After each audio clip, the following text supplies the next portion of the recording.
ভাই আসছে ভাই ব্যাগটাই আছে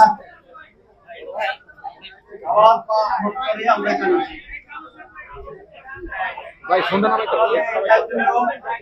আমাদের এই এক সদস্য আরেকটু নামান নামান নামান নামান ভাই লাইভ আছে আছেন আপনাদের জামাত ইসলামের মাননীয় সেক্রেটারি জেনারেল সাবেক এমপি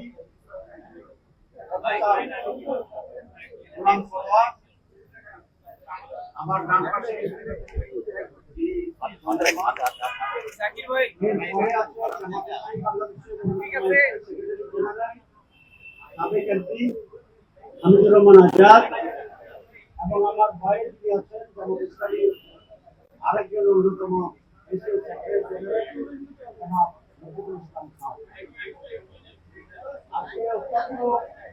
প্রায়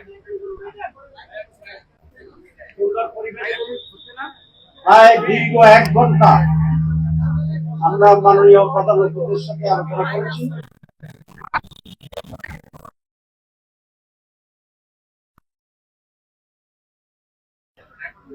বাংলাদেশের বর্তমান পরিস্থিতি, আমাদের নির্বাচনের প্রস্তুতি এবং নির্বাচনকে অবাধ ও সুষ্ঠু অংশগ্রহণ করার জন্য কি করণীয়, যে ষড়যন্ত্র, নির্বাচন বাঞ্ছনের যে ষড়যন্ত্র, এই সকল বিষয়ে আমরা খোলামেলা আলোচনা করি। আমরা বলেছি মাননীয় উপদেষ্টাকে দীর্ঘ সময় সংগ্রাম রক্ষা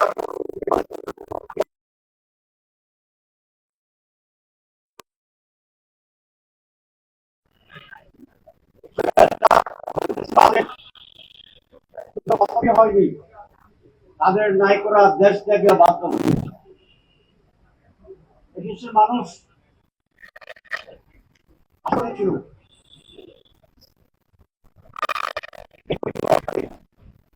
একটি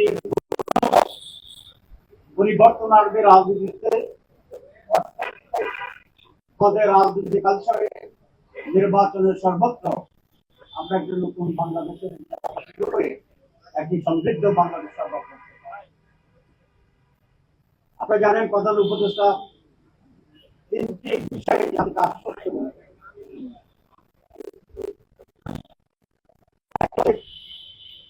উনি রিফর্মস করবেন, কিছু বিষয় সংস্কার করবেন, এই সমস্ত কারণে আমাদের দেশের নির্বাচন পক্ষপাতিত্ব হয় এবং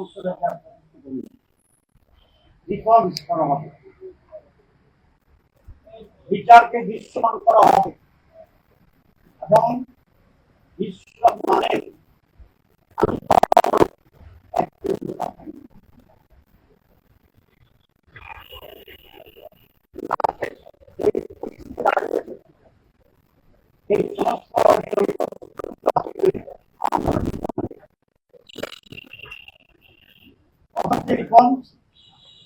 সংস্কার আপনারা আমাদের সাথে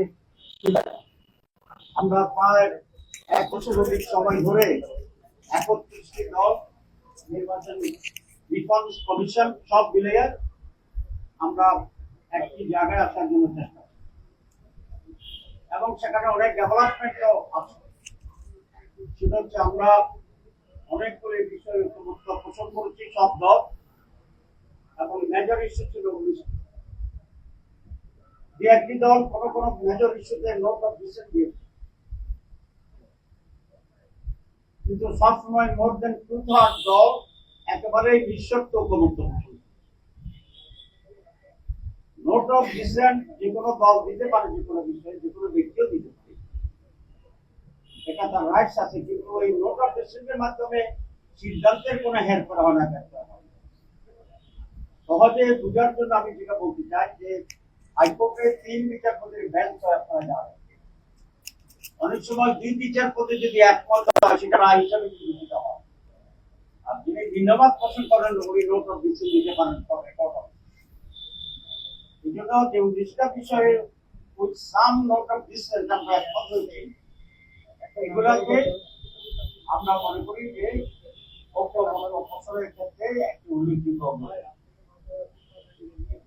আনফর্চুনেটলি অল্প সংখ্যক দল আমাদের ঐক্যমত্য পোষণের যে 19টি সেই বিষয়ে বাস্তবায়নে কিছুটা বাধা তৈরি হয়। তারা বলছেন আগামী নির্বাচিত সরকার আসলেই এগুলো বাস্তবায়ন। আগামী নির্বাচিত সরকার যদি বাস্তবায়ন করে তাহলে এখানে আমরা ঐক্যমত্য পোষণ করে পরিচয় করলাম কেন? তাহলে তো এই বিপদটা অনেক সরকারি উদ্যোগ নিতে পারতে পারে। আমরা জুলাই বিপ্লবের যে চেতনা সেই চেতনায় ঐক্যবদ্ধ হয়ে এখন এই রিফর্মগুলো অর্জন করার জন্য বাস্তবায়নের জন্য আমরা চেষ্টা করছি, করে যাচ্ছি এবং এই আগেই বাস্তবায়ন হবে এটাই যে স্বাভাবিক। আমি প্রায় বলি ইমানের 3 অংশ। এক হচ্ছে মুখে স্বীকৃতি দেওয়া, হৃদয়ে ধারণ করা, কার্যে পরিণত করা। এই 3টা হলে ইমান করি। আমাদের চার্টার যেগুলো হয়েছে তারাও 3টি অংশ। একটি অংশ ঐক্যমত্যের পৌঁছা, 2 নম্বর হচ্ছে আইনি ভিত্তি দেওয়া, আর 3 নম্বর হচ্ছে এইটাকে বাস্তবায়ন করা, এর আমাকে কার্যক্রম করতে হবে।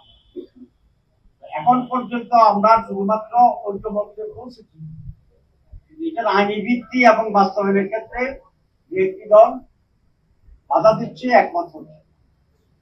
আমরা খুব স্পষ্ট বলে আসছি জুলাই বিপ্লবের পরে আমরা আরো অনেক পরিবর্তন চেয়েছিলাম, কিন্তু কমপক্ষে ন্যূনতম সংস্কারের যে এটা প্রধানমন্ত্রীর ওয়াদা সেটা যেন অবশ্যই আইনের দিকের মাধ্যমে এখনই কার্যকর করে। যদি তাই না হয় তাহলে রক্ত দেওয়া, জীবন দেওয়া এটা অর্জন হবে এবং জুলাই শহীদদের প্রতি, রক্তাক্তদের প্রতি, অঙ্গদের প্রতি বিশ্বাস আমরা এই ব্যাপারকে স্পষ্ট বলে আসছি। আমরা চার্টারের পূর্ণ বাস্তবায়ন চাই এবং চার্টারের ভিত্তিতে আগামী নির্বাচন হতে হবে। 2, বিচার দৃশ্যতা উনি বলেছেন যে নির্বাচনের আগেই কিছুটা বিচার হয়ে যাবে। আমরা বলছি অসুবিধা নাই, বিচার প্রসেস, একদিনেই সব বিচার হবে না, কিন্তু বিচার অব্যাহত রাখতে হবে। 3 নম্বর, একটি সুষ্ঠু অবাধ নির্বাচন হবে উনি বলেছেন। আমরা ওনার বক্তব্যের নীতিগতভাবে একমত হয়ে কার্যকারিতার ব্যাপারে ভিন্নমত পোষণ করেছি। আমরা বলেছি যে বর্তমান সরকার এবং আরো কিছু দেশ বিদেশি শক্তি মিলে নির্বাচনকে সুষ্ঠু হওয়ার ক্ষেত্রে বাধা তৈরি করা চলেছে। একটি নির্নকশার নির্বাচনের দিকে আমরা যাচ্ছি কিনা সেই ব্যাপারে আমাদেরও প্রস্তুতি হয়েছে, জনমনেও প্রস্তুতি হয়েছে। কারণ হিসেবে আমরা বলেছি যে এই সরকার লন্ডনে গিয়ে নির্বাচনের তারিখ ঘোষণা একটি দলের সাথে বৈঠক করে, এটা নজিরবিহীন ঘটনা এবং এতে করে তার নিরপেক্ষতা বন্ধ হয়েছে এবং একটি দলকে মানুষের পারসেপশনের ক্ষেত্রে যে এই দলটি আগামী নির্বাচন করবে। আমরা বলেছি 5ই অগাস্টে যে জুলাই ডিক্লারেশন ছিল ঘোষণা, সেই ঘোষণাটিও সকলের সাথে আলোচনা করে ঐক্যমত্যের ভিত্তিতে ঘোষিত হয়নি। সেখানে কতিপয় বিষয়কে প্রাধান্য দিয়েছে, কতিপয় বিষয়কে তারা অ্যাভয়েড করেছে এবং সেটা নিরপেক্ষতা হারিয়েছিল এবং এটা অসম্পূর্ণ। 3, আমরা বলেছি একই দিন বিকালে আরেকটা টেলিভিশন মাধ্যমে নির্বাচনের তারিখ ঘোষণাটা আমাদের কাছে মনে হয়েছে যে কোন একটা চাপে পড়ে ওই দিনেই থেকে ঘোষণা করতে, কারণ 2টা মেজর ইস্যু, একটা হচ্ছে জুলাই ডিক্লারেশন, এটা খুব ইম্পর্টেন্ট জানতে করছি, সেদিনেই আবার সঙ্গে আরেকটা জাতীয় বক্তব্য রাখার এখানে কোন একটা চাপ আছে বলে আমাদের 3 নম্বর হচ্ছে সরকারের উচিত ছিল জুলাই সনদের ব্যাপারে একটু স্পষ্ট ভাবে সিদ্ধান্ত গৃহীত হওয়ার পরেই নির্বাচনের রোডম্যাপ এবং তারিখ ঘোষণা করা। নির্বাচন ফেব্রুয়ারি মাসের আগে হবে এই ব্যাপারে আমরা বলছি আমরা একমত। এখানে আমাদের কোনো তারিখের ব্যাপারে আমাদের কোনো দ্বিধাদ্বন্দ্ব নেই, দ্বিমত নাই, কোনো এটা একটি দল নির্বাচন সুষ্ঠু করার জন্য যখন আমরা প্রতিবার সত্যের কথা বলি যেটা বাস্তব, তখন এই বলতে চাই আমরা এই তারিখে নির্বাচন চাই না। এই কথাটা বলাটাই একটি ষড়যন্ত্র বলে আমি মনে করি। কারণ হচ্ছে ইলেকশনের একটা পারসেপশনের ব্যাপার। এখন উনি আজকে আমাদের সাথে বলেছেন জুলাই চার্টার এটা ওনারের সাবজেক্ট এবং এটা হবে, কিন্তু এটা অর্জন না করে নির্বাচনের ট্রেন ছেড়ে দেওয়াটা এক ধরনের আমি কি বলবো এক ধরনের ভুল সিদ্ধান্ত। কারণ একটা দল যেভাবে চেয়েছে সেভাবে হয়েছে, তারা নির্বাচন দিয়ে গেছে। আর বাকি সকল মেজর দল কিন্তু আমরা এই বিষয়ে এক আছি যে জুলাই সনদের বাস্তবায়ন করতে হবে। আমরা এই জন্য লড়াই করছি, দাবি করছি। আরেকটি দল এটা ছাড়া এগিয়ে যাচ্ছে। এখানে একটা বৈষম্য তৈরি হয়েছে, কারণ একটি দলকে অফেন্সিভ করেছে আর আমাদেরকে ডিফেন্সে করেছে। আমি বলেছি এখানে লেভেল প্লেইং ফিল্ডের যে ইস্যুটি এটা পূর্ণ হয়েছে এবং এটা আপনাকে ঠিক করতে হবে, নির্বাচনের আগেই ঠিক করতে হবে। আমরা পিয়ারের ব্যাপারে কথা বলছি। এখন 31টি দল যারা আমরা নির্বাচন কমিশনে আমরা যারা ঐক্যবদ্ধ কমিশনে রিফর্মস ছিলাম, এর ভিতরে 25টি দল পিয়ার চায় এবং বামপন্থী দলগুলো পিয়ার চায়, ইসলামী দলগুলো পিয়ার চায়। তার বাইরেও যে সমস্ত দল আছে, যেমন নূরের দল আছে, এবি পার্টি আছে, আমাদের রাষ্ট্র সংস্কার আন্দোলন আছে, এরা সকলেই পিয়ার। সুতরাং আমরা বলেছি পিয়ার এদেশের মেজরিটি রাজনৈতিক দল থাকছে যারা মেজরিটির মানুষকে প্রতিনিধিত্ব করে। আমাদের মাঝে একটু ডিফারেন্স হচ্ছে অনেক দল আপারা ওদের পিয়ার চায়, আর আমরা এবং আরো 5টি দল আমরা পুরাটাই পিয়ার আপারা দোয়ারা